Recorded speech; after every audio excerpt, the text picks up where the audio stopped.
الحمد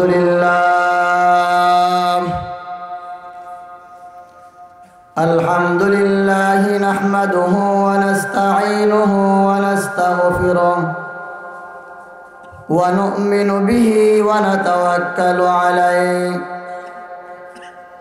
ونعوذ بالله من شرور أنفسنا ومن سيئات أعمالنا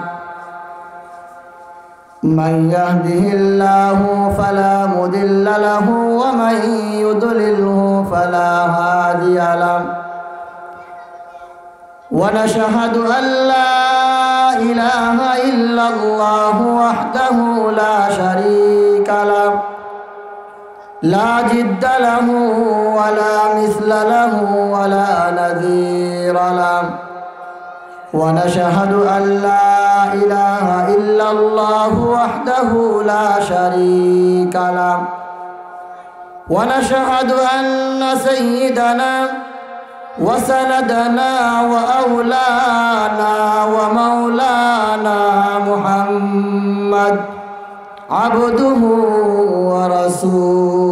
ورسوله الذي أرسل إلى الناس كافة للناس بشيرا ونذيرا وداعيا إلى الله بإذنه وسراجا وقمرا منيرا أما بعد فأعوذ بالله من الشيطان الرجيم بسم الله الرحمن الرحيم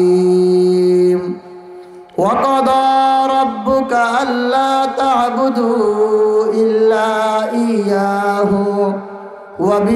وبالوالدين إحسانا صدق الله المولانا العظيم وصدق رسوله النبي الكريم ونحن على ذلك لمن الشاهدين والذاكرين والحمد لله رب العالمين اللهم صل على محمد وعلى آل محمد كما صليت على إبراهيم وعلى آل إبراهيم إنك حميد مجيد بلغ العلا بكماله كشف الدجى بجماله حسنت جميع خصاله صلوا عليه وآله توحيد की अमानत सीमों में है हमारा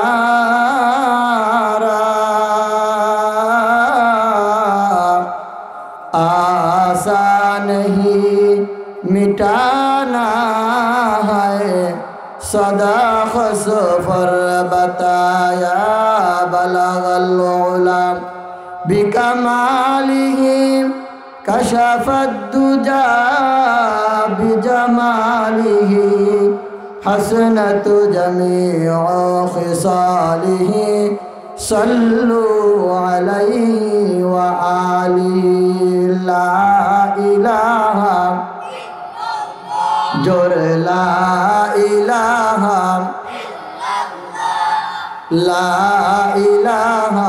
इल्लल्लाह ला इलाहा इल्लल्लाह ला इलाहा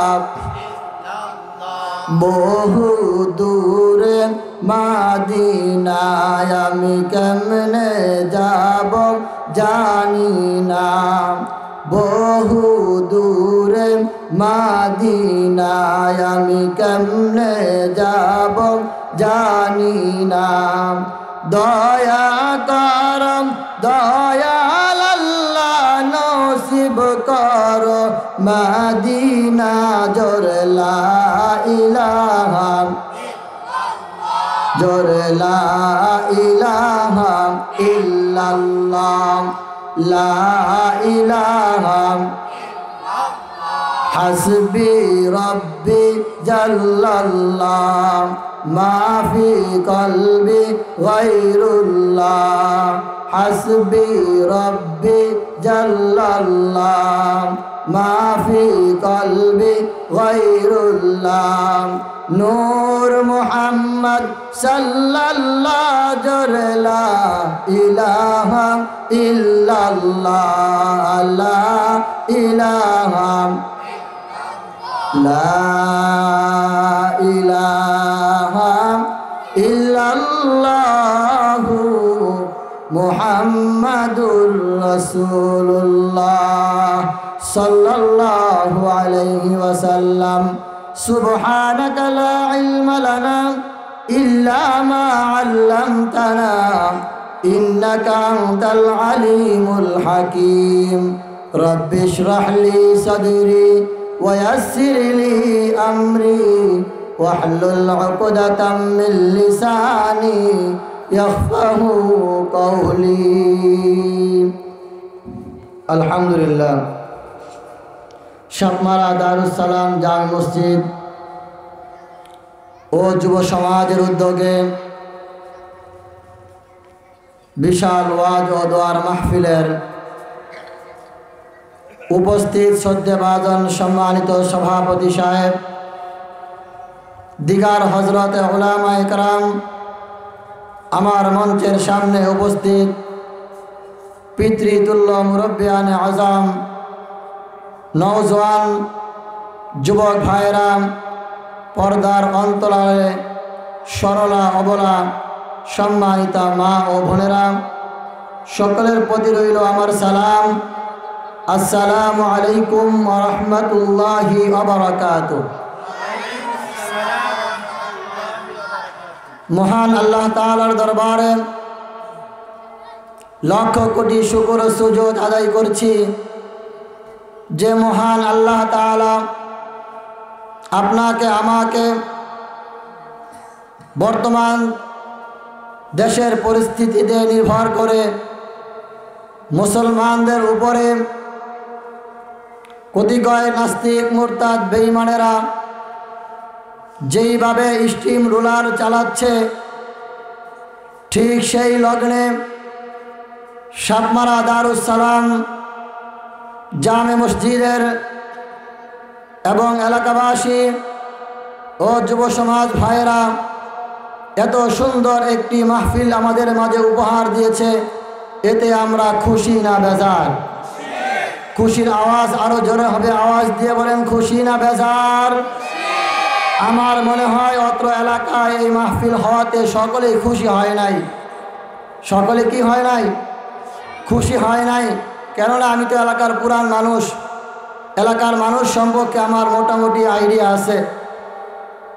এলাকার যেই মানুষ এখনও রাস্তাঘাটে বিভিন্ন হাট বাজারে মেলার ভিতরে ব্যস্ত, সবাই যদি মাহফিলের প্যান্ডেলে বসে, সাতমারা গ্রামের ভিতরে এইরকম আরও 2টা প্যান্ডেল হবে, তারপরও জায়গা দেওয়া যায় কিনা আমার সন্দেহ আছে। কিন্তু এই মুসলমান কোথায়? আজকে যুবক ভাইয়েরা কোথায়? যুবকেরা আজকে ইসলামের ভিতরে দাবিত না হওয়ার কারণে কিছু নাস্তিক মুরতাদ বেঈমানেরা মুসলমানদের যুবকদের ঈমান নষ্ট করার জন্য এলাকায় এলাকায়, পাড়ায় পাড়ায়, মহল্লায় মহল্লায় কিছু ইঞ্জিনিয়ার স্কুল চালু হয়েছে। যেই স্কুলগুলোর ভিতরে মুসলমানদের কলিজার টুকরা সন্তানকে সামান্য বিস্কুটের লোভ দেখিয়ে, সামান্য চাউল ডাউলের লোভ দেখিয়ে ইহুদি খ্রিস্টানের বাচ্চারা মুসলমানদের ঈমান নিয়ে খিনিমিনি খেলছে। এটা বলে চুপ থাকলে চলবে না যুবক ভাইয়েরা। আজকে এই কারণে মুসলমান চুপ থাকার কারণে মুসলমানদের মেন মার্কাজ তাবলীগ জামাত, এই তাবলীগ জামাতের ভিতরে আজকে এক পদের ভাইরাস ঢুকেছে। যেই ভাইরাস ঢুকে দিনে রাতে তাহাজ্জুদের সময় উলামায়ে কেরামদের উপরে, নওজোয়ান যুবকদের উপরে, হাফেজে কোরআনদের উপরে এমনভাবে স্টিম রোলার চালিয়েছে, 5 জন মুসলমানকে জায়গায় শহীদ করে দিয়েছে। আমি ওই নাস্তিকদের অবৈধ জানিয়ে দিতে চাই, ওই যেই গ্রুপ নিয়ে ওলামায়ে কেরাম গ্রুপ এবং সাআদ গ্রুপ, যেই গ্রুপ নিয়ে আজকে দেশের ভিতরে হট্টগোল লেগেছে, কোনটা ওলামায়ে কেরাম কোনটা সাআদ গ্রুপ, এই গ্রুপ দেখে আমাদের চিন্তা করার সময় নাই। কোনটা হক গ্রুপ আর কোনটা বাতিল গ্রুপ, এই চিহ্নটা আমাদের চেনার দরকার। যার কারণে আমরা চিনি না বিদায় আজকে আমাদের ঈমানের এই অবস্থা। সরকারে দো আলম নবী আরবি সাল্লাল্লাহু আলাইহি ওয়াসাল্লাম বলেছেন, 1400 হিজরির পরে আমার উম্মতদের অবস্থা কি হবে এটা আমি নিজেও বলতে পারি না। হাতের ভিতরে আগুন নিয়ে থাকা যতটুকভাবে সম্ভব না, আমরা ঠিক শেষ জামানার উম্মত, আমাদের ঈমানও এরকম টিকিয়ে রাখা সম্ভব না। যতটুকু আকল হয়, যতটুকু জ্ঞান হয়, এই আকল আর জ্ঞান দিয়ে বাছাই করতে হবে কোনটা ভালো রাস্তা আর কোনটা খারাপ রাস্তা। সম্মানিত সুধী, আজকে আমরা নামের মুসলমান হয়েছি, কিন্তু কাজের মুসলমান এখনো হতে পারি নাই। যদি কাজের মুসলমান হইতাম তাহলে আমরা এখনো বাসায় বসে টিভির পর্দার সামনে বসে থাকতে পারতাম না। খুব যত্ন করেছেন আল্লাহ তাআলা আপনাকে আমাকে, খুব মায়া করেছেন আল্লাহ তাআলা আপনাকে আমাকে। যদি আল্লাহ তাআলা আপনাকে আমাকে দয়া না করতেন, মায়া না করতেন, ভালো না বাসতেন, এত সুন্দর রহমতের সামিয়ানার ভিতরে আসার বসার সুযোগ আপনার আমার কারোই হতো না। আল্লাহ তাআলা মায়া করেন বিদায়, যত্ন করেন বিদায় আল্লাহ তাআলা নিজের হাতে কপালটা সামনে দিয়েছেন, যেন আমার বান্দার এত সুন্দর চেহারাটা নষ্ট না হয়ে যায়। আল্লাহ তাআলা মায়া করেছেন দেখে নাকটা সোজা দিয়েছেন, যেন অক্সিজেন নিতে আপনার আমার কোনো সমস্যা না হয়। আল্লাহ তাআলা মায়া করেছেন বিদায় দুটা চক্ষু আল্লাহ তাআলা আপনাকে আমাকে দিয়েছেন, যেন আমার বান্দার এই চক্ষু দুইটা দিয়া কোনটা হকের রাস্তা, কোনটা বাতিল রাস্তা, কোনটা ভালো রাস্তা, কোনটা খারাপ রাস্তা যেন চিহ্নিত করতে আমার বান্দার সমস্যা না হয়। এই জন্য আল্লাহ তাআলা খুব যত্ন করে আপনাকে আমাকে চেহারাটা বানাইছেন। সম্মানিত সুধী, কিয়ামতের আগ পর্যন্ত সামান্য চোখের শুকর যদি আমরা আদায় করতে থাকি, শেষ করা সম্ভব? আওয়াজ দিয়ে বলেন, শেষ করা সম্ভব না। এই চোখের এত বড় নিয়ামত, এই কানের এত বড় নিয়ামত, এই কপালের এত বড় নিয়ামত, আল্লাহ তাআলা ডাক দিয়া বলেন, বান্দা এই কপালটা আমি তোমাকে এত সুন্দর করে কেন বানাইছি জানো? দুনিয়ার ইঞ্জিনিয়ারকে দেখেছো, একটা বাড়ি তৈরি করতে গেলে বহুত নকশার ভিতরে, বহুত ডিজাইনের ভিতরে ভুল হয়, কিন্তু আমি আল্লাহ কোনো ইঞ্জিনিয়ার রাখি নাই, 3.5 হাত বডির ভিতরে এত সুন্দর করে কপাল দিয়েছি, কোনো বিজ্ঞানীর ক্ষমতা নাই তোমার এই কপালের ভুল ধরবে। কপাল এখান দিয়ে টেরা হইল কেন, এখান দিয়ে সোজা হইল কেন, আজ পর্যন্ত কোনো ইঞ্জিনিয়ারের ক্ষমতা নাই, স্বয়ং আমি আল্লাহ নিজের হাতে তোমাকে কপালটা বানাইছি। কপালটা কেন দিছে জানেন? এই যে মসজিদে মুয়াজ্জিন সাহেব দৈনিক 5 বার আপনাকে আমাকে আহ্বান করে, মুয়াজ্জিন সাহেব দৈনিক 5 বার আল্লাহু আকবারের ধ্বনি দিয়া থাকে, বলে আয় বান্দা মসজিদের দিকে আয়, দুনিয়ার ব্যবসা এখন বন্ধ করো,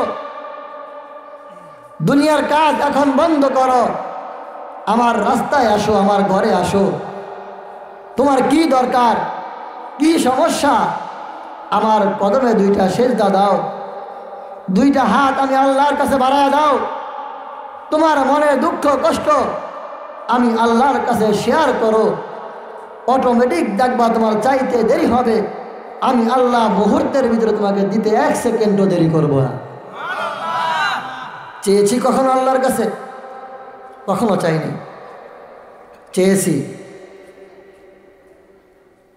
চেয়েছি আমরা কোথায় চেয়েছি? বাবার দরবারে গিয়ে চেয়েছি, মন্দিরে গিয়ে চেয়েছি, মাজারে গিয়ে চেয়েছি, আল্লাহর ঘর মসজিদে গিয়ে কখনো চাই নাই। এখানে যারা আমরা উপস্থিত আছি, একটা লোক বুকে হাত দিয়ে দাঁড়ায় বলিত যে হুজুর আমার সব সমস্যা আমি আল্লাহর কাছে বলেছি, কিন্তু আমি কোনোদিন সমস্যার সমাধান পাই নাই। পারবেন কেউ বলতে? চাওয়ার একটা সময় আছে, নির্দিষ্ট একটা সময় আছে। দুনিয়ার ভিতরে দোকান খোলার যেমন একটা নির্দিষ্ট টাইম থাকে, আদালত খুলতে যেমন নির্দিষ্ট টাইম থাকে, আল্লাহ তাআলার কাছে চাইবেন ওই টাইমেরও একটা নির্দিষ্ট সময় আছে। সেই সময়টা হচ্ছে তাহাজ্জুদের সময়। যেই মোমেন বান্দা তাহাজ্জুদের সময় আরামের ঘুমটা হারাম করে, আরামের কম্বলটাকে লাথি মেরে ফেলে দিয়ে, শীতের ভিতরে ঠান্ডা পানি দিয়ে ওযু করে যায় নামাজে দাঁড়িয়ে আল্লাহু আকবার বলে হাত বাঁধবে, সূরায়ে ফাতিহা বলবে, সূরায়ে ফাতিহা পড়বে। সূরায়ে ফাতিহা তো মালিকের সাথে কথা হয়।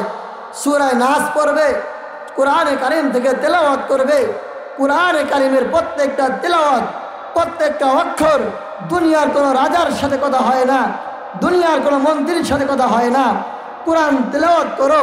আল্লাহ পাক রব্বুল আলামিন ডাক দেয়া বলেন, আমার বান্দা কোরআন তেলাওয়াত করে না জানি স্বয়ং সরাসরি আমি আল্লাহর সাথে কথা বলতে থাকি।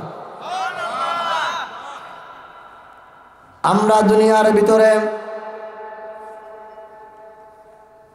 মসজিদের ভিতরে ইমাম সাহেব পড়ে আলহামদুলিল্লাহি রাব্বিল আলামিন। ইমাম সাহেবের কণ্ঠ কত সুন্দর, কত মধুময় তিলাওয়াত। আমরা যারা হাজী সাহেব আছি,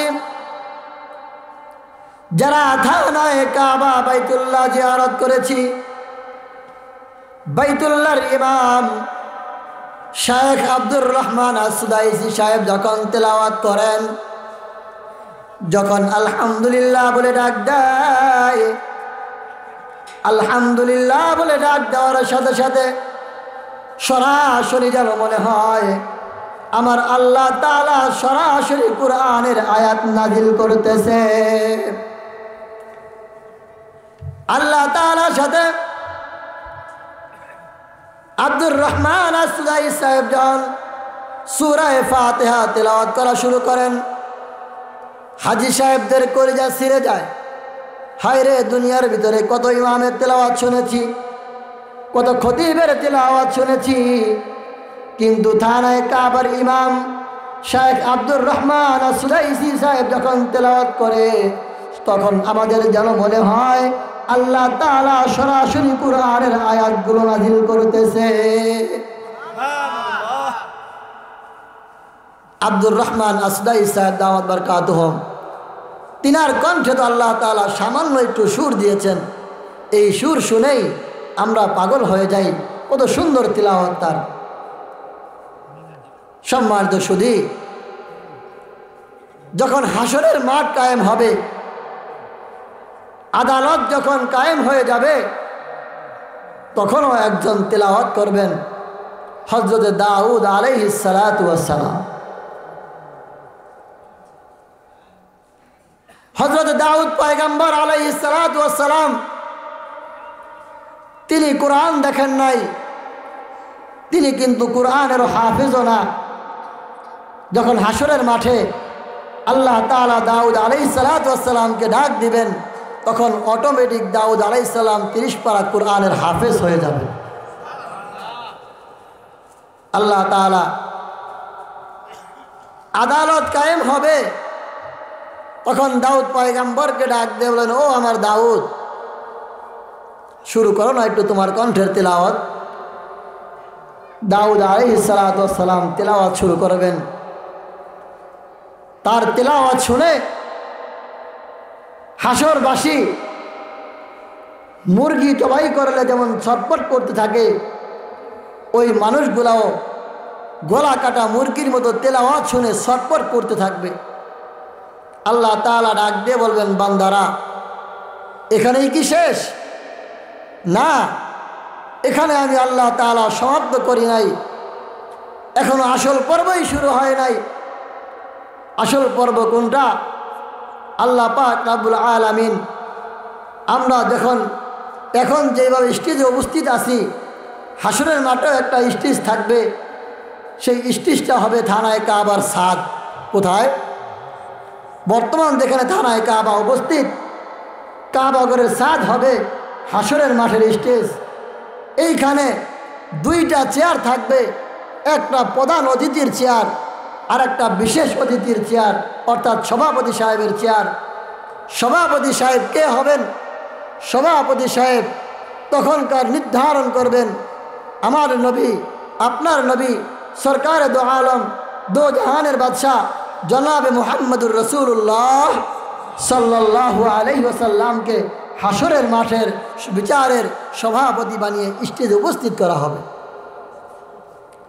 সরকার দো আলম নবী আরবি জনাবে মুহাম্মদুর রাসূলুল্লাহ সাল্লাল্লাহু আলাইহি ওয়াসাল্লাম তখন সূরা ইয়াসিনের তেলাওয়াত দিয়ে শুরু করবেন। তার কণ্ঠ শুনে কিছুক্ষণ আগে যেইভাবে ছটফট করেছে তার চাইতে আরো দ্বিগুণ ছটফট বেড়ে যাবে, যে আমরা কোথায় আসলাম, কি সুন্দর মধুর তেলাওয়াত। আল্লাহ তাআলা ডাক দিয়ে বলবেন, বান্দা এখানেও শেষ না, আরো একটা পর্ব আছে। সেই পর্বটা কি? আল্লাহ তাআলা তখন নিজেই বলবেন, আজকে যেইভাবে সকলের তেলাওয়াত তোমরা শুনেছ, আজকে বিচারের মাঠে আমি স্বয়ং আল্লাহ নিজে তেলাওয়াত করব। আল্লাহ তাআলা সূরা রহমান তেলাওয়াত করবেন। আমরা তো দুনিয়ায় পড়ি আর রহমান আল্লামাল কুরআন খলাকাল ইনসান, কিন্তু আল্লাহ তাআলা আর রহমান বলবেন না। তখন আল্লাহ তাআলা ডাক দিয়ে বলবেন, আনার রহমান আল্লামাল কুরআন খলাকাল ইনসান আল্লামাহুল বায়ান। আল্লাহ তাআলা এই সূরা রহমান তেলাওয়াত করে বিচারের কার্যকারী শুরু করবেন। ওই বিচারের মাঠে যেইখানে ছিলাম, সর্বপ্রথম আপনার আমার হিসাব হবে নামাজের হিসাব। ওই যে বলেছিলাম মুয়াজ্জিন সাহেব ডাকে আল্লাহু আকবার, আল্লাহু আকবার। কোথায় ডাকে আপনাকে? দুনিয়ার ঘরে? আল্লাহর ঘরের ভিতরে ডাকছে। আল্লাহর ঘরে ডাকে, তারপরেও আমি আপনি আসার সময় পাই না, সময় মিলে না। কোথার থেকে সময় আসবে? হায় রে ব্যস্ত মানুষ। যখন আজরাইল আলাইহিস সালাতু ওয়াস সালাম চলে আসবেন, যখন আপনার আমার রূহ কবজ করবেন, যারা ব্যস্ত আছি তারা বললেন যে ভাই আজরাইল, এখন জানটা কবজ করিও না, একটু কাজে ব্যস্ত আছি, কাজটা শেষ করি, পরে তুমি আমার জান কবজ করিল। তখন পারলে বললেন। কোনো ক্ষমতা আছে বলার? কারো কোনো ক্ষমতা নাই। এই জন্য সময় থাকতে সময়ের মূল্য দেন। সময় ফুরিয়ে গেলে খাঁচার পাখিটা যখন উড়ে যাবে, তখন আফসোস করলে ওই আফসোস কোনো কাজে আসবে না। এখন খাঁচার ভিতরে রূহ আছে, পাখি আছে, এই খাঁচাটার অনেক দাম, অনেক মূল্য। কিন্তু যখন রূহ নামক পাখিটা বের হয়ে যাবে, এই 3.5 হাত বডির 1 সেকেন্ডের কোনো মূল্য নাই। আজকে কত দামি দামি পোশাক আপনার আমার শরীরে, স্বর্ণের চেন গলায়, স্বর্ণের আংটির গলায়, স্বর্ণের আংটি আমার হাতে, এই সামান্য জিনিসের দাপট আর ক্ষমতার গরমে দুনিয়ার জমিনে টিকা কঠিন হয়ে যায়। কিসের এত অহংকার তোমার যুবক? কিসের এত অহংকার তোমার যুবক? একবার ঘুমের বিছানায় বালিশের সাথে মাথাটা লাগায়া ডান দিকে ফিরে একবার চিন্তা করে দেখো, সারা দিনের যত ব্যস্ততা এই মিনিটের ভিতরে তোমার চক্ষু বন্ধ হয়ে যায়, কোথায় যাবে? এই জন্য আল্লাহ তাআলা বারবার ডাকেন, আয় বান্দা, গুনাহের কাছ থেকে ফিরে আয়, গুনাহের কাছ থেকে ফিরে আয়। আমরা অনেক ভালোবাসি গুনার কাজকে। গুনাহ করতে করতে আমাদের কলবটা এমন নষ্ট, এমন নোংরা, এবং ময়লা, এবং জং ধরেছে, নেকের কাজ আপনার আমার ধারা আর ভালো লাগে না। বাবা মার কথা আপনার আমার আর ভালো লাগে না। কিন্তু যুবক ভাই, যার বাবা নাই তাকে জিজ্ঞাসা করো, বাবা দুনিয়ার ভিতরে কত বড় একটা নিয়ামত। যার জনম দুঃখী মা দুনিয়ার জমিনে নাই, তাকে জিজ্ঞাসা করো, মা কত বড় একটা নিয়ামত।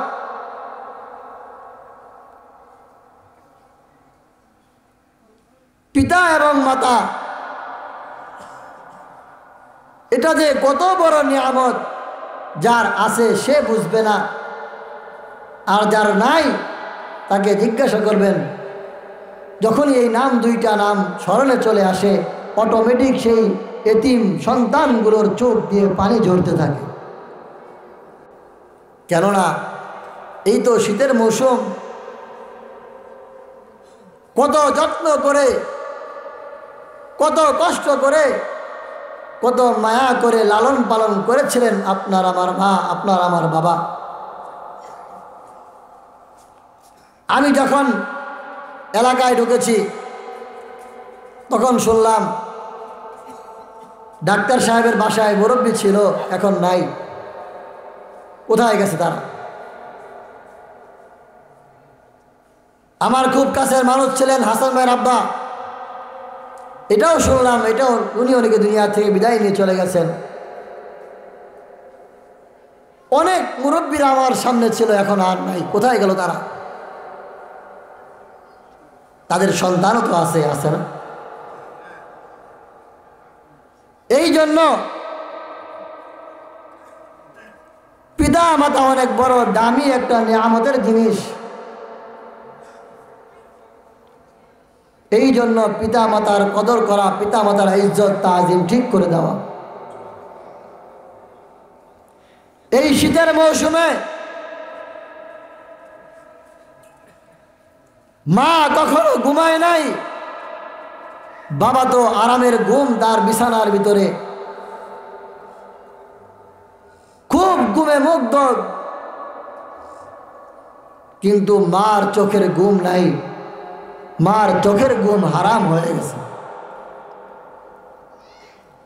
এই জন্য সন্তান যদি পৃথিবীর যেই প্রান্তে থাকুক না কেন, বাবার হৃদয়, বাবার কলিজা কখনো কাঁদে না, বাবার মন কখনো নাড়া দেয় না।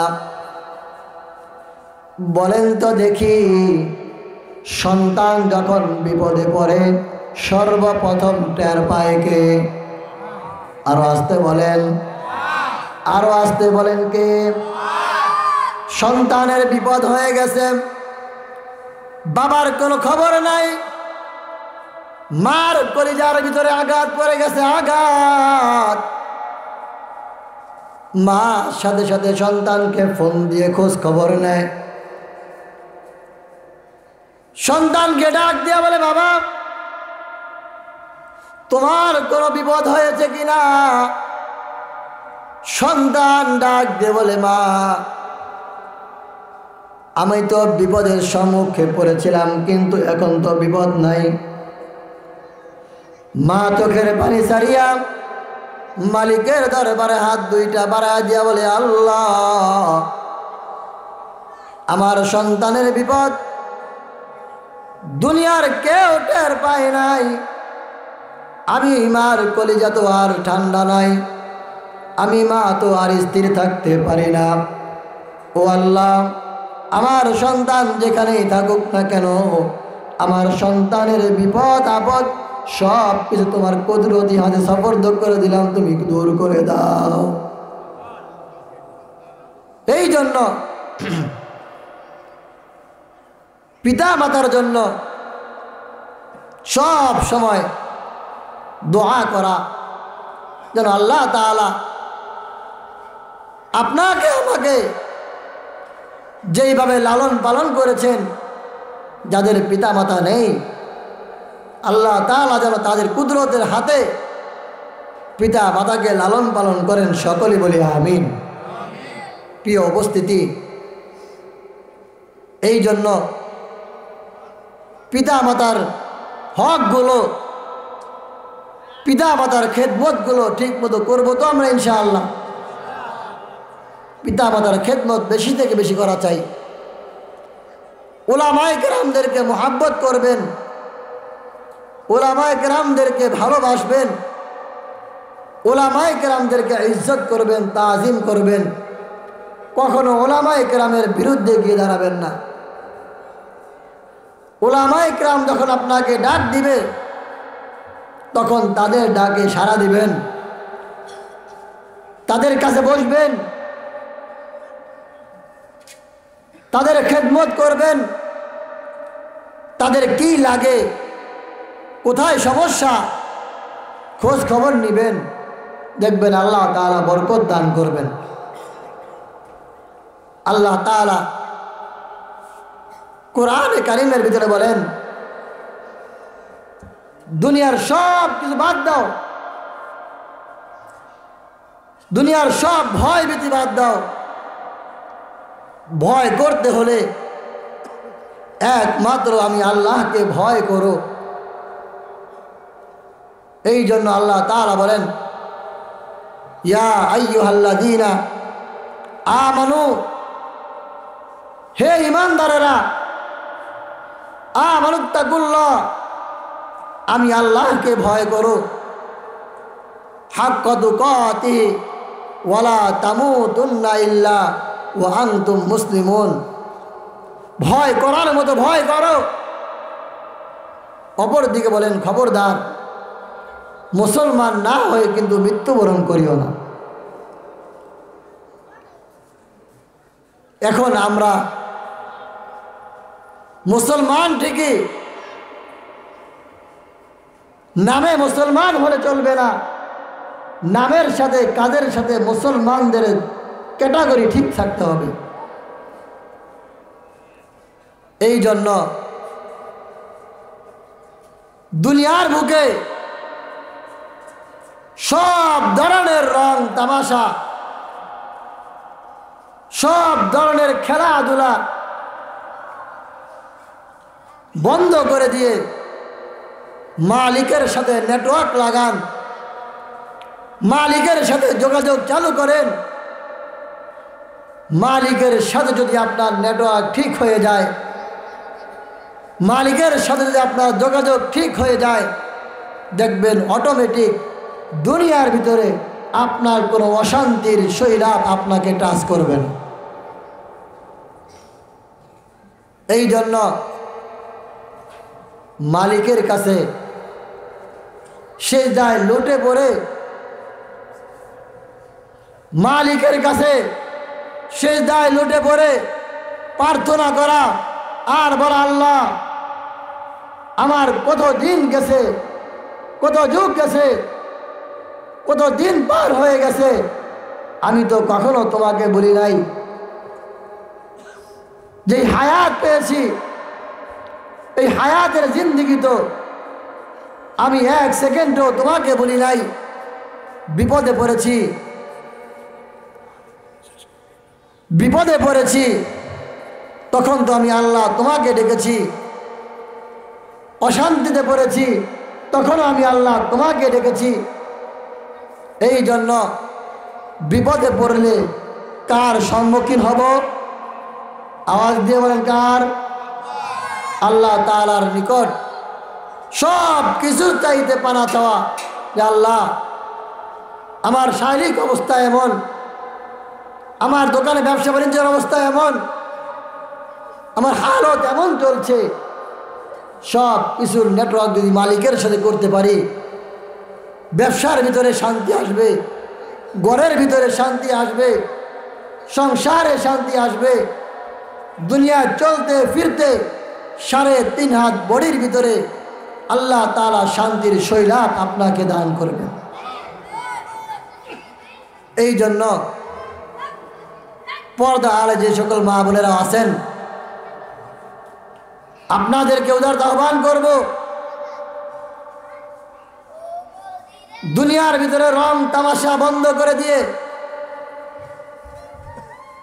পর্দা পুশিদা মতো চলেন। 3.5 হাত বডির ভিতরে বোরকা ফিট করেন, দুনিয়ার গুনাহের কাজ থেকে ফারেগ হন, স্বামীর হক আদায় করেন, ছেলে সন্তানদের হকগুলো আদায় করেন। দেখবেন মায়েদের সংসারের ভিতরে আল্লাহ তাআলা অটোমেটিক বরকত দান করবেন। এই জন্য মায়েদেরকে বলবো কখনো বেপরদাহীন রাস্তাঘাটে চলাফেরা করবেন না, পর্দা ছাড়া কখনো ঘর থেকে বের হবেন না। আজকে আপনি পর্দা করবেন, আপনার দেখা দেখি আপনার ছোট্ট মেয়েটা আপনার দেখা দেখি মাথায় হিজাব পরবে, মাথায় হিজাব পরতে পরতে এমন একটা সময় চলে আসবে যেই সময়ের ভিতরে দেখবেন অটোমেটিক আপনার মেয়ে আপনার চাইতে ভালো পর্দানিশী হয়ে যাবে। যদি আপনার মেয়েটা পর্দাশীল হয়ে যায় দুনিয়ার ভিতরে গুনাহের কাজ বন্ধ হয়ে যাবে, যুবকগুলো মসজিদমুখী হয়ে যাবে, তখন দেখবেন আর গুনাহের কাজ হবে না, বেপরদাহীন নারী আর চলাফেরা করবে না। আল্লাহ পাক রাব্বুল আলামিন আপনাকে আমাকে সঠিক সময়ে কোরআনের খেদমত করে মৃত্যুবরণ করা তৌফিক দান করুন, সকলে বলি আমিন।